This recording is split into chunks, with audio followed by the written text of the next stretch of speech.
नमस्कार। इलेक्ट्रोहोम्योपैथी के इस विशेष एपिसोड में संक्रमित रोगों के श्रृंखला में मैं बस्ती से डॉक्टर श्रीवास्तव आप सबके बीच अपने निर्धारित समय रात 10 बजे रविवार को उपस्थित हूँ। जैसा मैंने आपसे पहले प्री नोटिस में कहा है कि मैं आपके बीच रविवार, बुधवार और शुक्रवार को अपनी क्लास लेकर के आपके बीच हाजिर रहूँगा। आंधियाँ आए या तूफान आए, बर्फ पड़े या भूस्खलन हो, ओले पड़े या बाढ़ आए, लेकिन आपका ये प्यारा दोस्त डॉक्टर श्रीवास्तव इन तमाम अफवाहों से, मुसीबतों से लांघते हुए, छलांग मारते हुए आपके बीच अपने निर्धारित समय पर उपस्थित है। आज हम बात कर लेते हैं सिफिलिस की। इसके पहले के क्लास में, क्लास नंबर 208 में हमने आपसे गोनोरिया पर बात किया था और आज हमारा क्लास नंबर 209 सिफिलिस पर बात करते हैं। सिफिलिस भी एक सेक्सुअल इन्फेक्टिव डिजीज है जो इंटरकोर्स के माध्यम से हैबिचुअल सेक्स करने के कारण ये रोग एक शरीर से दूसरे शरीर में प्रवेश करता है। आमतौर से ऐसे तमाम रोगी होते हैं जो होमोसेक्स के आदी होते हैं, जो पुरुष के साथ या महिला के साथ संबंध स्थापित करते हैं। उनमें इस रोग के संभावनाएं लगभग 40 से 60% ज़्यादा होती हैं।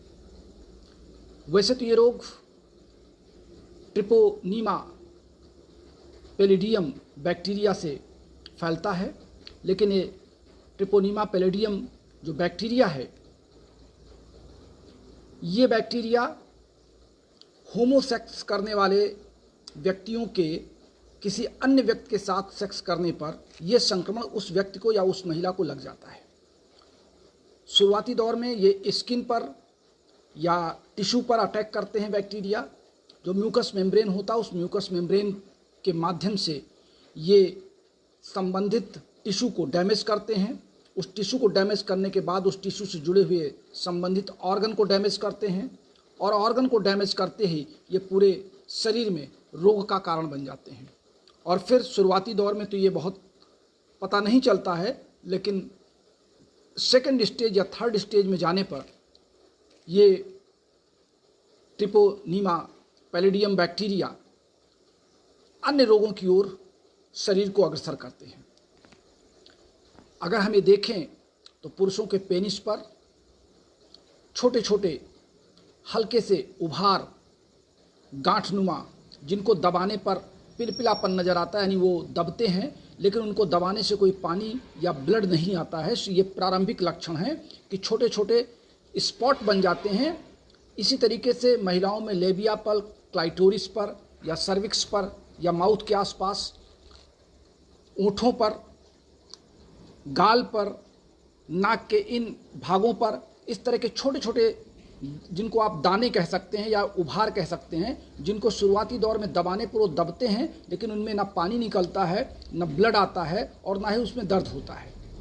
लेकिन बाद में सेकेंड स्टेज पे जाने पे इनमें दर्द भी होता है, पानी भी निकलता है, ब्लड भी आता है और ये अल्सर भी बन जाते हैं। ये सिफिलिस की सेकेंड स्टेज की बात है। और सेकेंड स्टेज में जाने पर हमारे कमर के आसपास की जितनी हड्डियां होती हैं, हमारे दोनों साइड की हड्डियों पर या जोड़ों पर दर्द उभरने लगता है और रात में ये दर्द बढ़ने लगता है। 25% जो इसके रोगी होते हैं बाद में वो न्यूरोसिफिलिस या कार्डियोसिफिलिस के तरफ अग्रसर हो जाते हैं और फिर उनको दिमागी रूप से वो अपने आप को बहुत निराश, हताश पाते हैं और उनको लगता है कि अभी कोई गंभीर बीमारी हो गई है। लेकिन अगर शुरुआती दौर में हम इस बीमारी का पता कर लें, इस बीमारी को अगर लगता है कि बीमारी से रोगी ग्रसित है और चिकित्सक के संपर्क में वो रोगी पहुंच जाता है, तो बहुत ही आसान है इलेक्ट्रोहोम्योपैथी की चिकित्सा विधि में सिफिलिस को दूर करना। चूँकि ये बैक्टीरियल इन्फेक्शन है, हमारे स्किन पर ये बैक्टीरिया पनपते हैं तो वहाँ पर छोटे छोटे स्पॉटें छोड़ते हैं। हमारे ओंठ पर, माउथ पर किस करने से, नोचने से, नाखून के स्पॉट लगने से, रगड़ पड़ने से या ज़बरदस्ती सेक्स के प्रोसीड करने से अगर सेक्स ऑर्गन में कोई घाव या चोट लग जाता है, वहाँ पर इस तरीके के इन्फेक्शन के फैलने के चांसेस ज़्यादा होते हैं। विशेष करके वो पुरुष जो कई महिलाओं से या वो महिलाएं जो कई पुरुषों से संबंध स्थापित करती हैं और ये पता नहीं होता है कि इस व्यक्ति को कौन सी बीमारी है, और सिफिलिस के बैक्टीरिया उसके शरीर में प्रवेश कर जाते हैं और फिर वो उन संबंधित अंगों पे जहाँ उनका जमाव होता है वहाँ पे अपने लक्षण दिखाने लगते हैं। सिफिलिस के रोगी को विटामिन सी की भरपूर मात्रा भोजन में मिलनी चाहिए। हमारे तमाम साथी ये कहते हैं कि आप दवा, रोग बताते हैं, कारण बताते हैं, दवा बताते हैं, कुछ खाने पीने की बात भी कर लिया करिए। तो चलिए, मैं आज से आपके इस सुझाव को आत्मसात करता हूँ। मैं आपसे अपेक्षा करता हूँ कि आप मेरे हर क्लास पे अपने अच्छे सुझाव हमें प्रेषित करें। सुझाव से हम अगले क्लास को एक अच्छा मोड दे सकेंगे और आलोचना करने से हम आपकी अपनी कमियों को दूर कर सकेंगे। सुझाव से अच्छा कर सकेंगे और आलोचना से अपनी कमियों को दूर कर सकेंगे। लेकिन जब आप विरोध करते हैं, विरोध में, आलोचना में और सुझाव में, तीनों में बहुत अंतर है। विरोध करने पर फिर विरोध की परिभाषा निकलती है, विरोध की बातें निकलती हैं, विरोध में दोनों तरफ से सवाल जवाब होता है। आलोचना में आप हमारी आलोचना करते हैं। आलोचना का तात्पर्य कि आप हमारे लेक्चर की मूल बातों में से अगर कोई चीज़ आपको समझ नहीं आ रहा तो आप उसको अपनी तरह से व्याख्या चाहते हैं, तो फिर मैं उसको आपके तरीके से व्याख्या दे सकता हूँ। और सुझाव में आपके सुझाव हमारे क्लास को बेहतर बनाने में सार्थक होते हैं। लेकिन जैसा कि मैंने आपसे कहा कि विरोध अगर आप करते हैं तो विरोध का तात्पर्य तो विरोध से ही व्यक्त किया जा सकता है। विरोध का जवाब भी विरोध होता है, और विरोध एक अनिश्चित काल चलने वाली श्रृंखला है जो कभी समाप्त नहीं होती। आलोचना और सुझाव ये सामयिक होते हैं, लेकिन जो विरोध होता है ये असामयिक नहीं होता। इसका ये इंडेफिनिट टाइम के लिए, जब आप ये मान के चलेंगे कि आप मेरा हर बात में विरोध ही करेंगे तो शायद वो आप जीवन भर करेंगे। और आलोचना और सुझाव आप हमारे एक लिमिट टाइम पर, एक लिमिट बात के लिए, एक लिमिट क्लास के लिए, एक लिमिट समय के लिए करेंगे। तो मैं समझता हूं कि आप मेरी भावनाओं से अवगत हो रहे होंगे। अब आइए हम बात कर लेते हैं कि सिफिलिस के रोगी को हरी साग सब्जियों का सेवन ज़्यादा करना चाहिए, तली भुनी चीज़ों का, मिर्च मसाले की सब्जियों का बचाव करना चाहिए ताकि कॉन्स्टिपेशन ना होने पाए।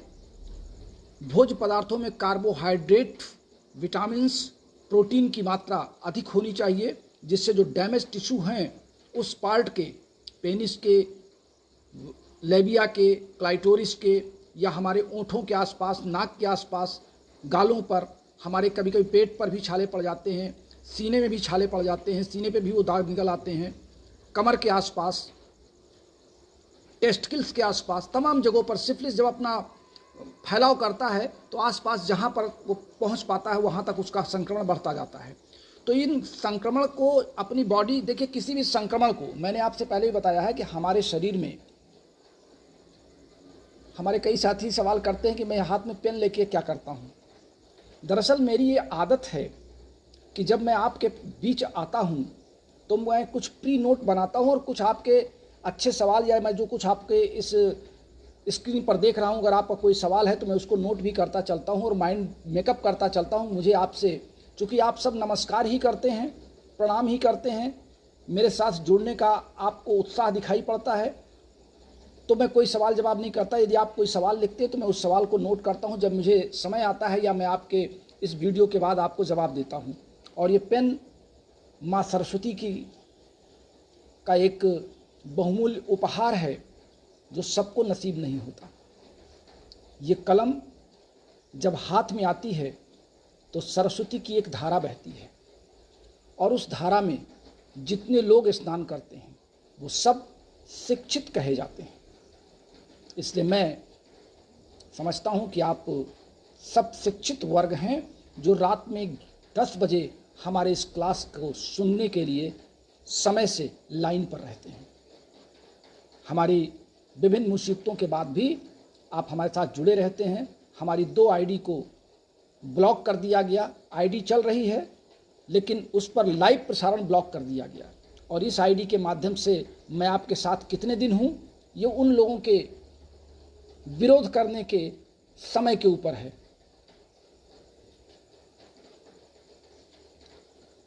भोज्य पदार्थों में, हरी साग सब्जियों में सीजनल साग सब्जियाँ। सीजनल का तात्पर्य मैं आपको एक उदाहरण देता हूँ। जैसे जो फल, जो सब्जी, जो खाद्य पदार्थ जिस क्षेत्र में बहुतायत होता है वो उस क्षेत्र के रोगियों के लिए, उस क्षेत्र के लोगों के लिए बेहतर होता है।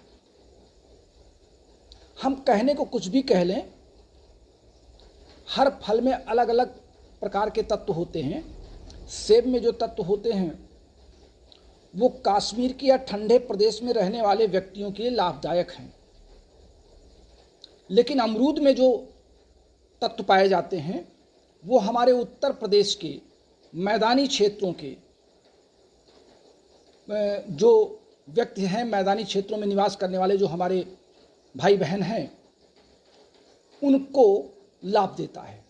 इसी तरीके से कुछ सीजनल सब्जियां होती हैं, कुछ एटमॉस्फेरिक सब्जियां होती हैं जो विशेष प्रकार के एटमॉस्फेयर में पाई जाती हैं, विशेष प्रकार के टेम्परेचर में पाई जाती हैं। अब अगर आप गर्मी के समय, गर्मी में आपका जो सब्जियां गर्मी में आती हैं, अगर वो ठंडे समय में आपको सब्जियां मिल रही हैं तो केवल वो आप फैशन में खाएंगे, क्योंकि वो दूसरे प्रदेशों से आयातित होंगी और उनका टेम्परेचर, उनके अंदर की इफ़िशियंसी, जो उनमें पाया जाना चाहिए पौष्टिक तत्व या एक तरीके का उसमें विटामिन या कार्बोहाइड्रेट या फैट या प्रोटीन, जो भी तत्व या मिनरल्स, जो कुछ भी उनमें पाया जाता होगा वो वहाँ के वातावरण के तात्कालिक टेम्परेचर पर पाया जाता होगा। लेकिन जब आप उसको अपने ज़बरदस्ती आप उसको लेना चाहते तो उसका कोई लाभ आपके शरीर को नहीं होता, बल्कि उसका हानि ही होता है। इस सीजन में जबकि गर्मी तेज चल रही है, अब गर्मी तेज चल रही है तो फैशन में या दिखावे में आप गोभी मंगा लें, कलकत्ता के फ्रीजर से रखा हुआ, ब्रिटेन के फ्रीजर से रखा हुआ भारत में मंगा लीजिए, अमेरिका से मंगा लीजिए, लेकिन वो आपको फ़ायदा नहीं करेगी। आपको फ़ायदा गोभी आपके जाड़े में जो आती है, आपके सीजन में जो आती है, वो आपको फ़ायदा करेगी। इसी तरीके से जो साग सब्जी जिस सीजन में होता है, आप उस साग सब्जी का भरपूर सेवन कीजिए। जो फल आपके यहाँ होते हैं, आपके लोकल एटमॉस्फेयर में होते हैं, आपके आसपास होते हैं, उन फलों का प्रयोग आपके शरीर के लिए सबसे अधिक लाभदायक होगा। सामयिक समय के लिए आप किसी विशेष परिस्थिति के फल का सेवन कर लें, वो एक फॉर बीइंग होगा, टाइम उसमें पेड होगा, लेकिन नियमित सेवन, अब जाड़े में, जाड़े भर हमको अमरूद का सेवन अगर हम करते हैं तो सबसे अच्छा फल उत्तर प्रदेश का जाड़े भर के लिए अमरूद का फल होता है। सेब का फल ठंडे प्रदेशों का है, ठंडे प्रदेश में होता है, ठंडे प्रदेशों के लिए है। अंगूर आपका हाई एनर्जिक फ्रूट है। अंगूर के बारे में मेरा निजी अनुभव है कि जब आप किसी लंबी यात्रा में हो और आप अंगूर धुल करके अपने एक लिफाफे में ले करके अपनी यात्रा में बैठे हों और आप दो अंगूर मूंगफली के दाने की तरह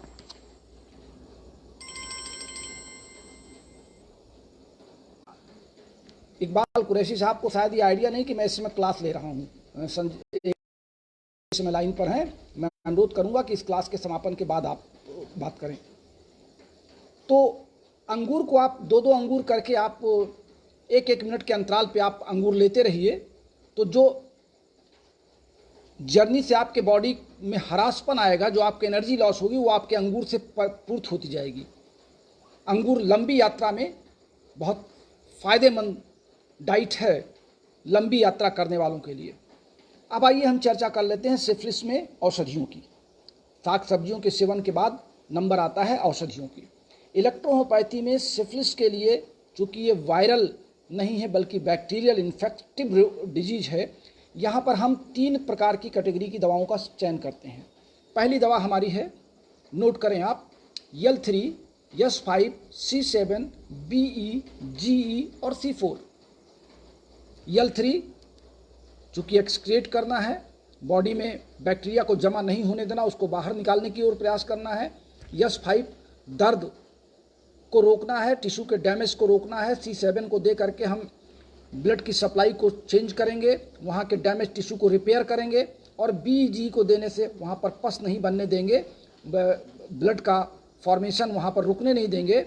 और C4 अगर उसमें हार्डनेस आती जा रही है तो उसको गलाने का काम, उसको दबाने का काम करेगा। और ये दवा आपको 20-20 ड्रॉप आफ्टर मील देना है, भोजन के बाद, यानी सुबह शाम। दूसरी दवा है L2C8-Ver2। L2C8-Ver2 ये आप बिफोर मील देंगे, यानी भोजन के पहले देंगे। इसको भी आप 20-20 ड्रॉप सुबह शाम लेंगे। और तीसरी दवा हमारी है माइंड मेकअप के लिए, यानी सेंट्रल नर्वस सिस्टम को कंट्रोल करने के लिए, कि रोग से आप दूर रहें। CNS+WE ये रात में केवल 10 ड्रॉप सिंगल डोज आप लेंगे। ये दवा लगभग रोगी को 1 से 1.5 महीने तक आपको देना है। और आप जब इसको देंगे तो रोग तो आपका 15 दिन में रिकवर होना शुरू हो जाएगा और लगभग 20 दिन जाते जाते रोग समाप्त हो जाएगा पूरी तरीके से। लेकिन दवा आपको 1.5 महीने तक देना है। जो भी इन्फेक्शन अंदर ब्लड या लिम्फ में पहुंच चुका होगा वो पूरी तरीके से रिफ्रेश हो जाए, रोगी अपने आप को बिल्कुल रिफ्रेश महसूस करे। और फिर रोगी को आप सलाह देंगे कि इस तरह का कोई भी काम आप ना करें जिससे दोबारा ये रोग आपको होने की संभावना बढ़ जाए। बस आज के लिए इतना ही। कल फिर मिलते हैं किसी नए सब्जेक्ट पर, किसी नए चैप्टर पर। इलेक्ट्रोहोम्योपैथी के प्रचार प्रसार को जारी रखते हुए ये साथी आपका डॉक्टर अनिल आपसे इजाज़त चाहता है। नमस्कार, शुभ रात्रि।